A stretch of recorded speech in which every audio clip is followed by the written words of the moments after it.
Hello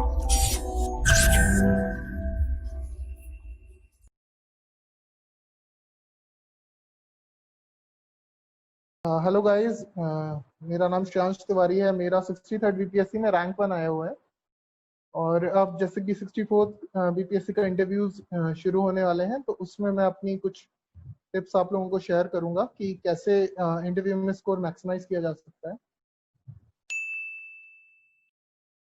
तो पहले तो मैं ये आपको बोलूंगा कि जो करंट अफेयर्स के टॉपिक्स हैं जो बहुत ज़्यादा न्यूज़ में है, जैसे कोविड हो गया, इकोनॉमी की करंट स्टेट कैसा है वो हो गया, या जैसे विकास दुबे का एनकाउंटर है, या इंडो चाइना रिलेशंस हैं, या India China and Iran relations हैं, या इंडो यूएस रिलेशंस हैं, या हांगकांग क्राइसिस है।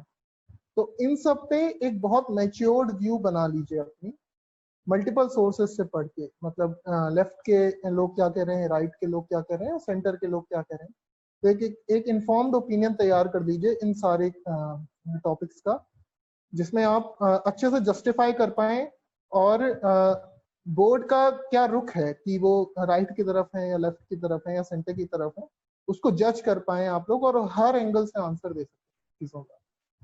तो दिस इज पॉइंट 1 कि जो भी करंट अफेयर्स के जो बहुत मेजर बर्निंग टॉपिक्स हैं उसमें अगर क्वेश्चन आए तो आप उस पे, मतलब वो फुल टॉस जैसा रहे आपके लिए और आपको सिक्स मारें सीधे उसका। तो ये आप बहुत अच्छे से तैयार कर लीजिए। दूसरा मैं आपसे ये कहूंगा कि जो भी आपका ऑप्शनल है उसको एक बार फटाफट रिवाइज कर लीजिए। जैसे मेरा हिस्ट्री था तो मैं रिवाइज करके गया था। आप लोग से भी यही कहूंगा कि जो भी आप लोगों के ऑप्शनल्स हैं उसको एक बार सरसरी नजर से देख लीजिए। ऑप्शनल के सवाल नहीं मिस होने चाहिए। कुछ टॉपिक्स होते हैं, कुछ एरियाज होते हैं जिनमें सवाल मिस नहीं होने चाहिए, और उसमें ऑप्शनल आपका एक पार्ट है कि ऑप्शनल के सवाल मिस नहीं होने चाहिए। ऑब्वियस क्वेश्चंस तो बिल्कुल ही मिस नहीं होने चाहिए ऑप्शनल के। तो वो आप अच्छे से प्रिपेयर कर लीजिए। तीसरा आपका बायोडेटा, जो भी आपने अभी तक आपका graduation, post graduation, work experience, ये सारी चीजों पे आपका एक बहुत बढ़िया आंसर होना चाहिए हर चीज का, कि आपने ये क्यों किया, कैसे किया, गैप लिया है तो उसके पीछे कारण क्या है, अभी तक 5 साल 6 साल से तैयारी कर रहे थे, अभी तक नौकरी नहीं करी, अनएम्प्लॉयड क्यों है, इन सब का एक वेल रीजन्ड आंसर होना चाहिए। उन सब के बारे में आप सोचना शुरू कर दीजिए और हर क्वेश्चन को एक तरीके से एक क्वेश्चन ट्री की तरह देखिए, कि अगर आप उन्हें बताएंगे कि जैसे मेरा हिस्ट्री ऑप्शन था तो मुझसे पूछ रहे हैं कि आप आईटी लिया, आपने आईटी में आपने इंजीनियरिंग करी है, तो हिस्ट्री ऑप्शनल क्यों लिया। तो आप अब वो आपका आंसर तैयार होना चाहिए कि जैसे आप उनको बताएंगे कि आपने ग्रेजुएशन इंफॉर्मेशन टेक्नोलॉजी में बीटेक से किया हुआ है, तो फिर वो पूछेंगे आपसे कि आपने आईटी से किया, तो हिस्ट्री क्यों लिया। तो उस सब का ये एक तरीके का क्वेश्चन ट्री होता है कि ये पूछेंगे, ये जवाब देंगे तो ये आंसर आएगा, उसके बाद ये काउंटर क्वेश्चन आएगा, फिर आप ये जवाब दोगे तो फिर ये सवाल आएगा। इंटरव्यू जो है वो इट्स लाइक अ रिवर, तो ना वो बहता जाता है। तो आप उसमें इस तरीके से प्रिपेयर करके रखिए कि ग्रेजुएशन में ये किया, तो मतलब यू गेट माई पॉइंट। फिर चौथा मैं ये बताऊंगा कि कई लोगों ने उसमें पूछा कि डीएएफ उनके यहाँ कैसे होता है। उनके पास कोई डिटेल एप्लीकेशन फॉर्म नहीं होता। स्टेट पीसीएस अकाउंटेबिलिटी या ट्रांसपेरेंसी या वो मतलब एक सीक्रेसी मेंटेन करने के लिए कि कोई बायसनेस ना आए कि भाई ये इस कैटेगरी का है, इस कास्ट का है, इस रिलीजन का है या इस रीजन का है। कोई इनसाइडर आउटसाइडर वाली डिबेट ना आए कि यार ये बाहर स्टेट का है तो इसको नहीं लेंगे, या ये अपने स्टेट का है तो इसको ज्यादा नंबर देंगे। ये वाली चीजों को अवॉइड करने के लिए यूपी और Bihar specially they are following these things, कि वो आपसे बगैर आपका नाम या बगैर आप कहाँ से हैं ये पूछे आपका इंट्रोडक्शन मांगे। तो जैसे आप अगर मान लीजिए स्टेट बैंक में प्रोबेशनरी ऑफिसर है और आपका नाम है रमेश सिंह, तो आप ये नहीं बताएंगे कि हाय गुड मॉर्निंग सर, मेरा नाम रमेश सिंह है, मैं या उत्तर प्रदेश से बिलोंग करता हूँ या मैं बिहार से बिलोंग करता हूँ। आप सीधा बताएंगे सर मैं करेंटली प्रोबेशनरी ऑफिसर के तौर पे इस जगह पे पोस्टेड हूँ और मैंने ग्रेजुएशन में ये किया है या पोस्ट ग्रेजुएशन में ये किया है। आप ऐसे अपने आप को इंट्रोड्यूस करें। तो आपको ना नाम बताना है, आपका प्लेस ऑफ ओरिजिन बताना है, वो पूछ ही नहीं रहे हैं, ना ही आपको बताना है। और इसी के साथ आगे चलते हैं तो ना उनको ये पता है कि आपकी हॉबीज, तो आप जो उन्हें हॉबीज बताएंगे वही उनके लिए सच होगा, ठीक है। तो इसी की तरह उनको ये नहीं पता कि गैप ईयर कितना है, आपने कितनी बार यूपीएससी के इंटरव्यूज दिए हैं, या कितनी बार आपने यूपीएससी के अटेम्प्ट्स दिए हैं, या कितनी बार आपने मेंस दिया हुआ है। तो आप उस हिसाब से अपने आंसर मोल्ड कर सकते हैं।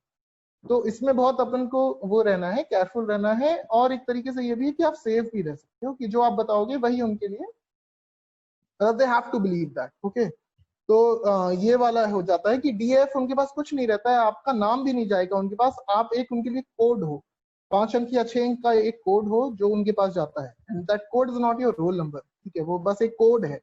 तो उससे ये जो रहता है कि कोई बायसनेस नहीं आ पाती इंटरव्यू।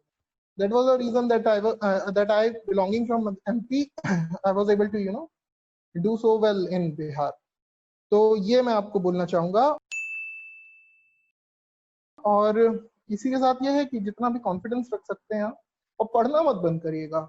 न्यूज़पेपर्स जो हैं वो रेगुलर पढ़ते रहिए। 2-3 अखबार जो हैं वो 2-3 अखबार में in the sense Hindu, Indian express, और अगर अभी देख रहे हैं तो लाइव मिंट भी देख सकते हैं। ठीक है, फिर अगर आप यूट्यूब वाले चैनल्स पे आ जाएं तो द प्रिंट देखना बिल्कुल भी मत बंद करिएगा। द प्रिंट बहुत अच्छा कवरेज देता है, खासकर कड्डा क्लेटर शेखर गुप्ता का। This is like really marvellous, है ना। आपको पॉलिटिकल हिस्ट्री, इकोनॉमिक हिस्ट्री,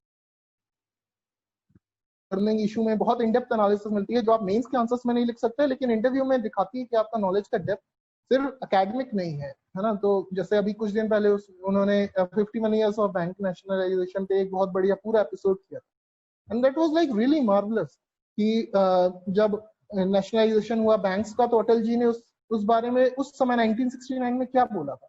या स्वतंत्र पार्टी के जो लीडर थे, जो राइटिस्ट पार्टी थी इंडिया की, सोल राइटिस्ट पार्टी, जो इकोनॉमिक राइटिज्म में बिलीव करती थी, उन्होंने क्या बोला था इसके बारे में।